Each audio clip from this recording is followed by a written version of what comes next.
Hello, today we look at term structure of interest rates. The term structure of interest rates mainly is about the relationship between the yields of default free securities, that is, securities issued by government, and that these securities differ only with respect to their term to maturity. Yeah, so it's a 2 year bond, 5 year bond, 7 year bond, 8 year bond. All these bonds are default free, they are risk free. Yeah, risk-free securities, default-free securities, and therefore the difference among these bonds is that they have different terms to maturity. And therefore, we look at the relationship that emerges from this, and that relationship is popularly known as the yield curve. Now, when we are looking at term structure of interest rates, we look at that relationship, the yield and maturity, and then we also look at what role this plays in the valuation of bonds. Yeah, because it is this rate that is used to discount cash flows of bonds. So the rate that we'll compute later on, it is that rate we use to compute uh, the value of the bond or the price of the bond. So the graphical presentation of the relationship is what is called as a yield curve. Now, there are four types of yield curves that we look at. We have the upward sloping yield curve, normally called the normal yield curve, then the downward sloping yield curve, or the inverted yield curve. Then we have the flat yield curve, and the fourth one we look at is the humped yield curve. Now, this is the common yield curve that you see. This is the normal yield curve. It's an upward sloping yield curve. And you can see on the horizontal axis, we have years to maturity, 1, 2, 3, up to 5. And then on the vertical axis, we have yield to maturity, the YTM of these securities. Now, the upward sloping yield curve, basically means if you lend your money for longer periods of time, you should expect to earn higher compensation. Because if you look at year 5 in our graph, on our graph, year 5 shows a higher rate than year 1. So the curve shows what a rational market will expect, that you get more compensation for greater risk. And the yield is lower for lower risk securities. So the one that matures in 1 year, you'll find its yield is lower compared to the one that will mature in year 5. So a longer period of time increases the probability of unexpected future events, and therefore you require compensation for this. So the second one is the downward sloping yield curve. You can see it is higher in year 1, so 4 point, close to 4 point, close to 45%. Then as you go towards year 7, you find the yield is about 10%, between 5% and 10%. So this is the downward sloping yield curve.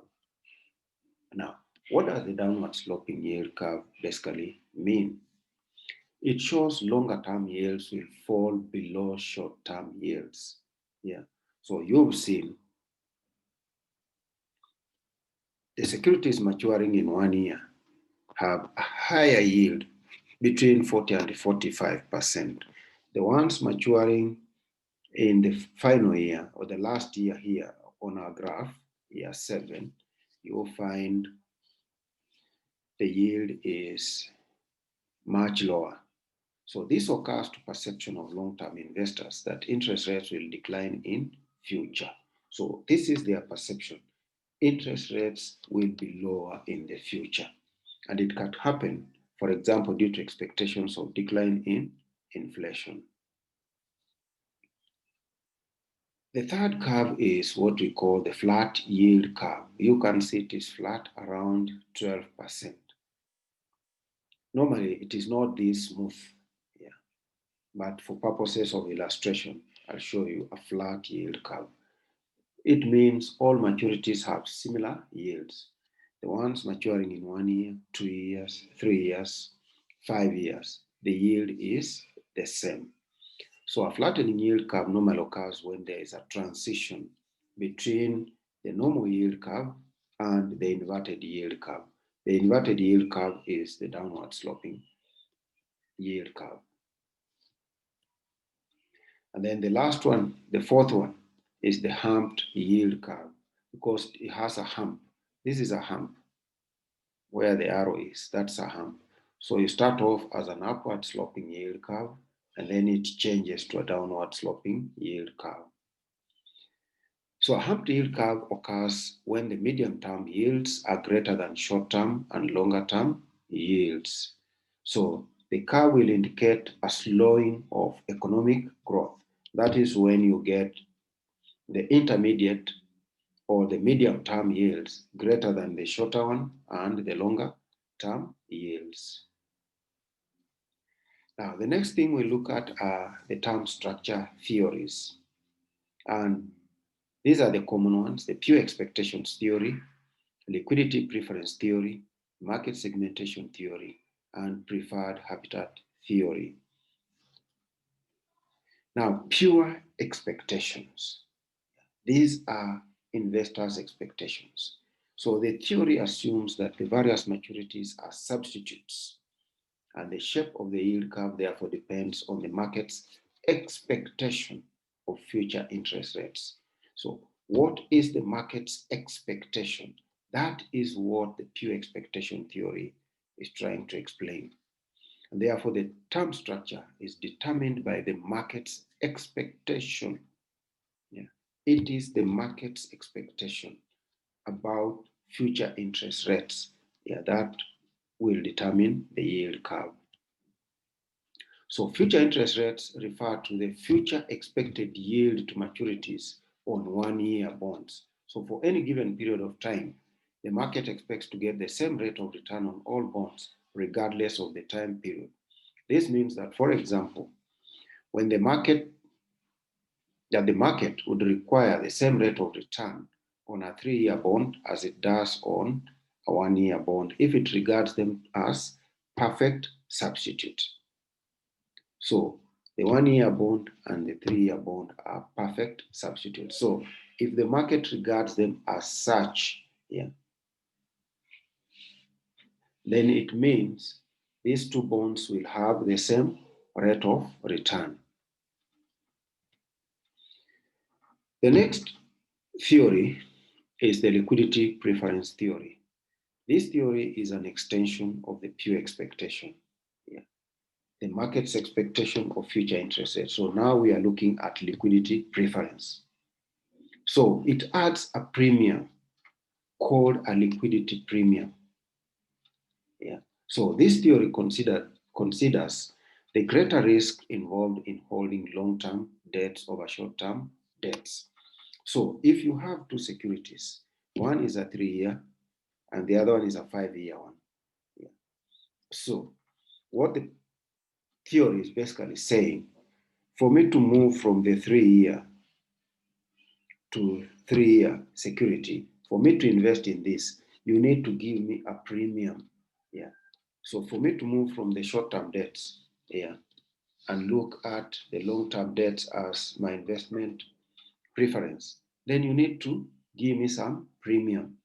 So it states that interest rates reflect the sum of current and expected short-term rates as in the expectation theory plus liquidity premium. So the theory is hinged on the premise that investors are primarily interested in purchasing short-term securities. And the question is, why? The reason is risk. Yeah, the reason is basically risk. So this premium that you are paying on the long-term securities or the long-term debts is to compensate investors for the risk that they are taking. So these investors realize that they may need their funds sooner than anticipated. and recognize that they face less interest rate risk if they invest in shorter term securities. So risk is one. And then two, you are looking at the liquidity. I have debts maturing in 1 year. Yeah. So if I have a payment coming up within 1 year, yeah, I'm saying this 1 year debt security is more liquid than the 5 year debt security. So they are looking at both the risk. So you basically say less interest rate risk for the shorter term securities, yeah, high interest rate risk for the longer term securities. And they have low liquidity risk in the short term debt and high liquidity risk in the long term debt. So as a result, long term securities should provide higher returns than short term obligations because investors are willing to sacrifice some yields to invest in the shorter term maturity obligations and to avoid the higher price volatility of long term maturity bonds. Then we have market segmentation, which means the market is segmented here. The market is in, say, a short term segment, medium segment, and a long term segment divided or in those silos. Yeah. So the theory is based on the separate demand and supply relationship between short-term securities and long-term securities. It is based on the fact that different maturities of securities cannot be substituted for one another. Yeah. And therefore, you cannot substitute the short-term for the intermediate or for the long-term securities. So since investors will generally prefer short-term maturity securities over long-term maturity securities because the short-term maturity securities offers lower risk, then the price of the shorter-term securities should be higher, and therefore the yield will be correspondingly lower. It also states that investors as well as borrowers are unwilling to shift from their preferred maturity range. So if I'm in short-term range, I'm unwilling to shift to the longer term. That is why we are talking of segmentation. So the market is segmented. Yeah. So these market participants could be restricted by law, preference, or goals to certain maturities. And the market is therefore divided into segments for short-term, intermediate, and long-term securities, and the spot rates in each segment will be determined by supply and demand conditions in each market. Then lastly, we have the preferred habitat theory, which is an extension of market segmentation theory. So according to preferred habitat theory, investors prefer a certain investment horizon. So to invest outside this horizon, they will require some premium. So for me to move from the short term, yeah, horizon to the longer term horizon, I require some premium. So this theory explains the reason behind long-term yields being greater than short-term yields.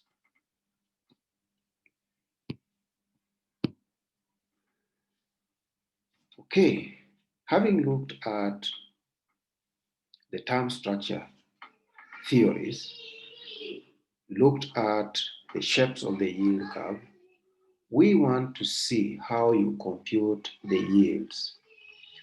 For you to compute the yield, you require the price of those securities. That is one. Two, you need to know what the par value is. But of course, having discussed bonds, we know the par value is either 100 or 1,000. And therefore, the unknown in this is the yield, which is Y. So we need to find out what the yield to maturity for the bonds or for the securities is. And the moment we get to know the yield to maturities of these securities, then we can compute the yields of the various maturities and then come up with the yield curve. Yeah, whether it is going to be the normal yield curve, inverted yield curve, That will all depend on what the price in the market is. So for example, supposing you have a 2-year bond. Yeah. The price is 841. We know what the maturity is. The maturity is 2 years. You can see 1 plus y 2. So it matures in 2 years. We know what the par value is. So what we need to compute is the y in this equation. So you find y, and when you get y for this one, you will be saying, I have the yield for the 2-year bond. Then proceed and get the yield for the 3-year bond, and you continue like that until you have the maturities of the bond that you have in the equation. Then from there, you come up with your yield curve. For example, we have 4 bonds. Yeah, we have bonds. So assume you have 4 zero-coupon bonds, and these are treasury securities. Yeah, each with a par value of 1,000. So you have a par value of 1,000. So year one, the market price is 925. So for this 1-year bond, it is priced at 925. The 2-year bond is priced at 841, the 3-year bond at 753, and the 4-year bond has a market price of 683.1. Now, you are asked to compute the yield and generate a yield curve. So that is the first bit. The second part of it is you're expected to generate a downward sloping yield curve using your own figures. So let's go to Excel and see how to compute our yields. And what you need to bear in mind as you do this is, one, you have a par value of 1,000. That is what you must bear in mind. And that what is unknown is y, the yield. And therefore, I'll go to Excel.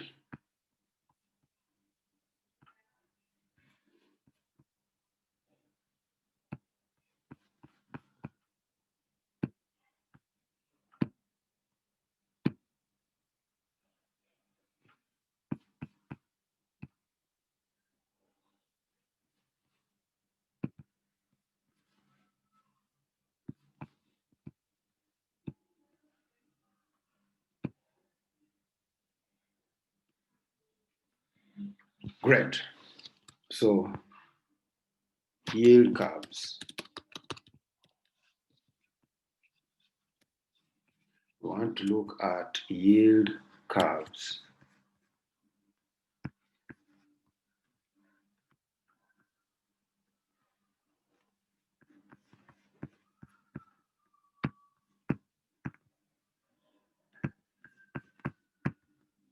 So this is our Excel. So what you need is to have par value of 1,000. That is what we were given in the question. Then we have the different securities. So, and we were told this is 4, you have 4 of them. So the 1-year bond, you have the 2-year bond, you have the 3-year bond, and you have the 4-year bond.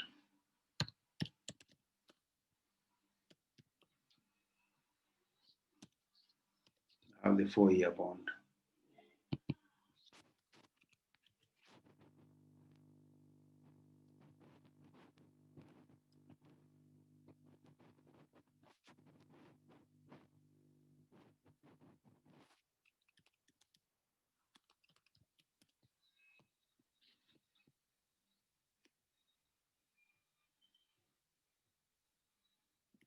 So I'll increase the font so that you're able to see the figures very well. So these are the bonds, 1 year, 2 year, 3 and 4 year bonds. We were given the prices, and the price of the 1 year bond was 925.93. The price of the 2 year bond was 841.75. The price of the 3 year bond is 758.33, and the price of the 4 year bond is 683.18. So these are the prices of the bonds. Now we are expected to compute the yield of these bonds. So what you need to do is go back to your formula, and I'll project that formula on my flip chart so that you're able to see how to get Y.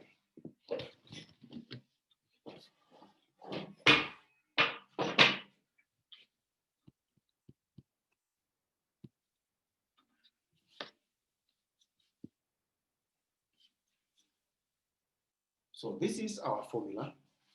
This is our formula for computing the yield. So you have the price given as power value over 1 plus y power t. But this is given, the power value is given.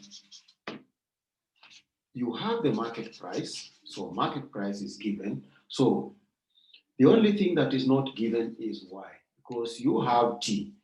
It's a 1 year bond, so a bond maturing in 1 year, another bond maturing in 2 years, 3 years, 4 years, etc. So it's only y that is not given.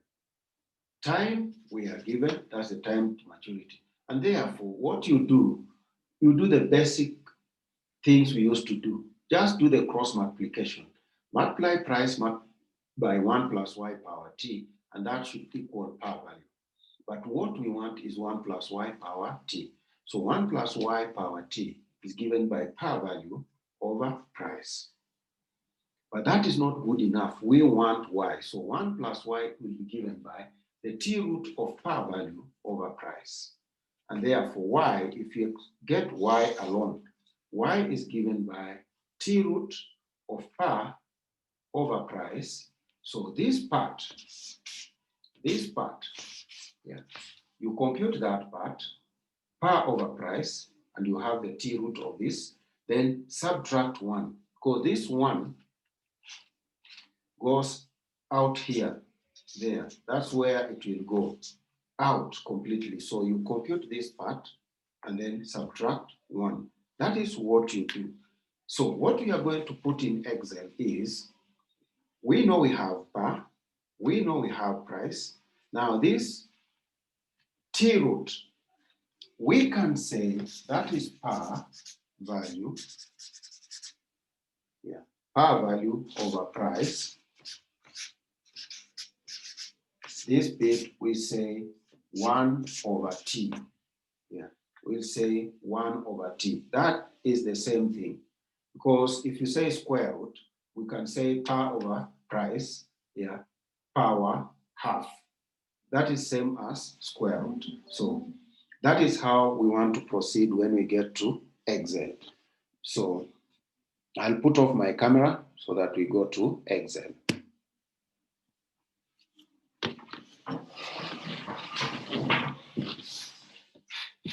Now in Excel, now that we know how to get y, that to get y, you say t root, so you have your power value divided by price. So these two in brackets. And I said, you can say power 1 over t. So power 1 over t. 1 over t. So this first bit, let me just put brackets here to distinguish it. So what is in brackets here? We are going to subtract 1. That's what we are going to do. We'll subtract 1. That is what I was trying to demonstrate on the flip chart. So then you come here and say, okay, I want to get the yield for the 1 year bond. So you say equals par value. The par value is 1,000 and the par value is not going to change. So what you do, you make it an absolute cell. So you put $sign on the par value. Then divide by the price. The price will change. It is 925 in year 1. It is 841 in year 2, 758 in year 3. So price will change. So don't put $sign on price. So what you do, you put this in brackets and then you say power. Power. What is power? Power, this is year 1. So it is 1. You can use this 1 in column A. So 1 over T. So the 1 is absolute, divided by T. It is the denominator that will be changing. So T for time, that will be changing. Yeah. So that is the first part of it. We have power this. Yeah. So you can enter just to see how it looks like. Aha, you can see. It is 1.08. That is how it looks like. So double click there. Let's go back. What is in brackets? We subtract 1. So we say minus, put a $sign on it. Yeah. Now, check if your formula is correct.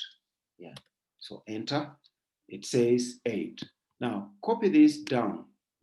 If you copy it down, that is what you get. Yeah. Now, we have 0.08, 0.09, 0.0966, 0.09999.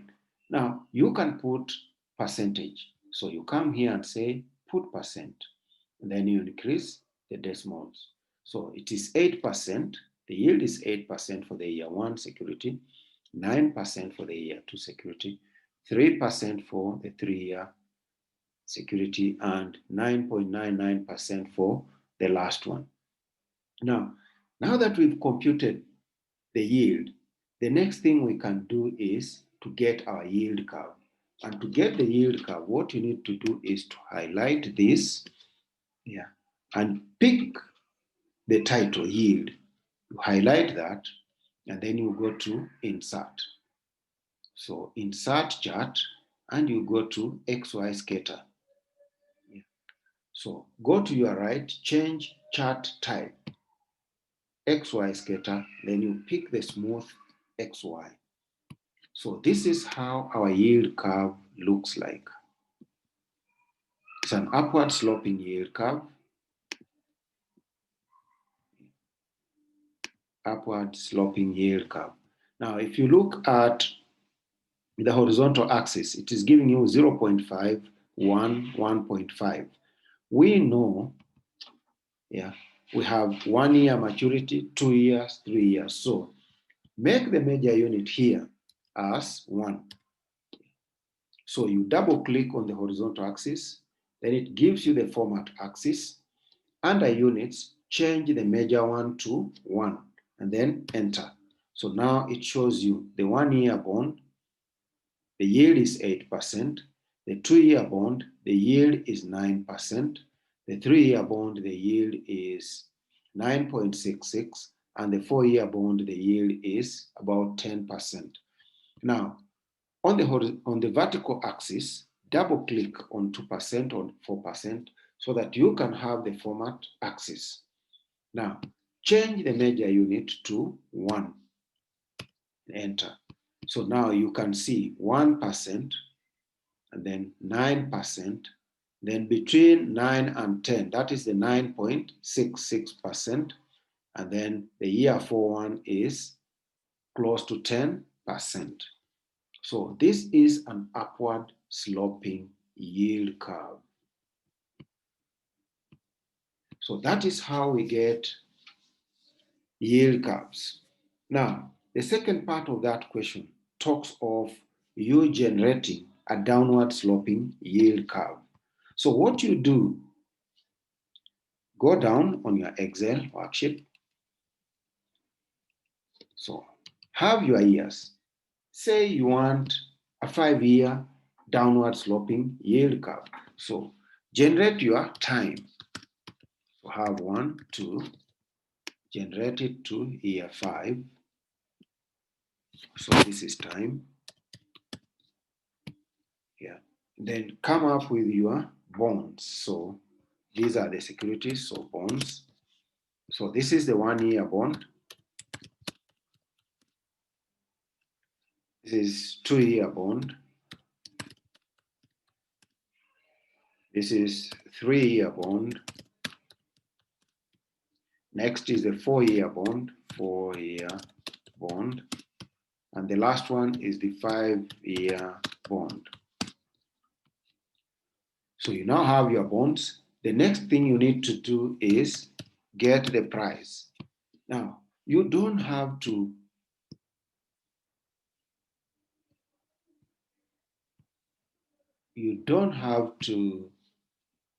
reinvent the wheel. All you need to do is to simply put in any price. Yeah, I can put in 100, 200, 300, 400, 500, and then compute my yield. So compute the yield. What you are basically trying to do is, one, first of all, put in numbers. Yeah, the prices. Put in the prices. Any number, put in the price. Get the shape of your yield curve. Then you can come back to the prices to try and change the prices so that you end up with your yield curve. And then after you've gotten your yield curve, you relook at the prices. How do the prices look like for me to get a downward sloping yield curve? Yeah. So don't reinvent the wheel. Put in any numbers, generate your yield curve, and then from there, you'll be able to now change the prices so that you're able to get your downward sloping yield curve. Or if it's a flat yield curve, you get your flat yield curve. Or if you've been asked to get a humped yield curve, you get your humped yield curve. So we'll compute the yield. So equals, we know what the formula is. So per, what is our per? Now, for purposes of this, I'll write per up here. So 1,000. Yeah, 1,000. So I come here and say equals, it is per divided by price. And I know per will not change. So put $sign, divide by price. My price is 100. Then put these two in brackets. So per over price. That is the first part. Now, the second part is power 1 over t. So power, then you have 1. There is a 1 here. You avoid typing in numbers. So you click on cells. So we are trying to link our cells, yeah, instead of writing in numbers. If you type in numbers, the danger is you might type in, instead of 1, you might type in 2. And therefore, you end up with the wrong computation. So link cells as much as you can. So 1 over t. So that means 1 as a $sign. It will not change. So you make it an absolute cell. Divide by t. T is the time. So you click on that t. T will change because it is 1 for year 1, 2 for year 2, and 3 for year 3. So we have the first part. Now the next part is to subtract 1. And because there is a 1 here, click on that 1, put $sign, enter.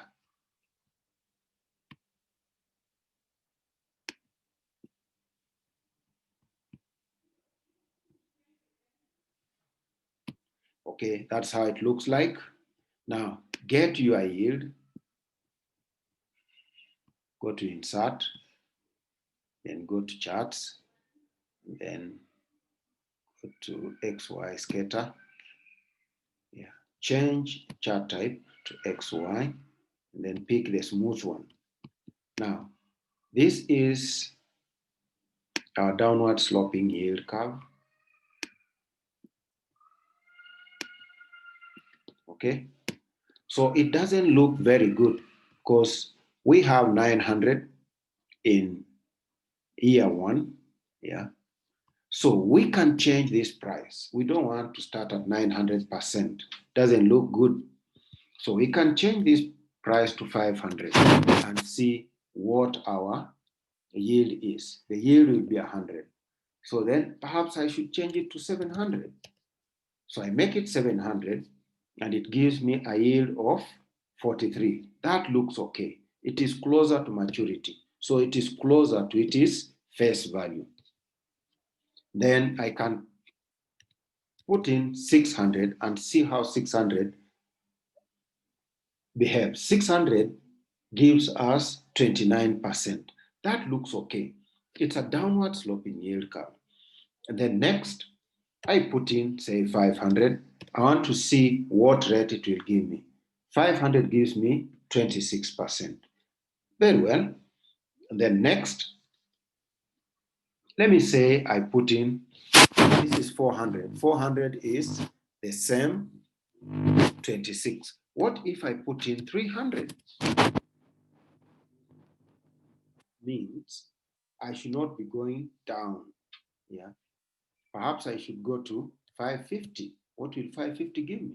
550 gives me 16%. Yeah. So we are continuing with the downward slope. But if you look at this, this is 26%. Yeah. And the next one is 16. Yes, it is downward sloping, but doesn't look smooth. So let's look at year 5. Yes, the process of getting a smooth one. If I put in 600, it is giving me 11%. That looks like a downward sloping yield curve, but year 3 doesn't look smooth. Yeah, perhaps in year 3, we need to make it, can I make it 520 and see what it gives us? 24.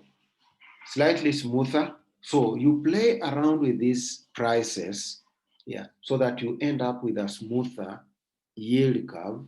Yeah, this is a downward sloping yield curve or an inverted yield curve. So this looks good: 43, 29, 24, 16, and 11%. So that is how we construct yield curves. Now, in practical life, what you'll have are the actual prices. So from the actual prices, you'll be able to come up with a yield curve.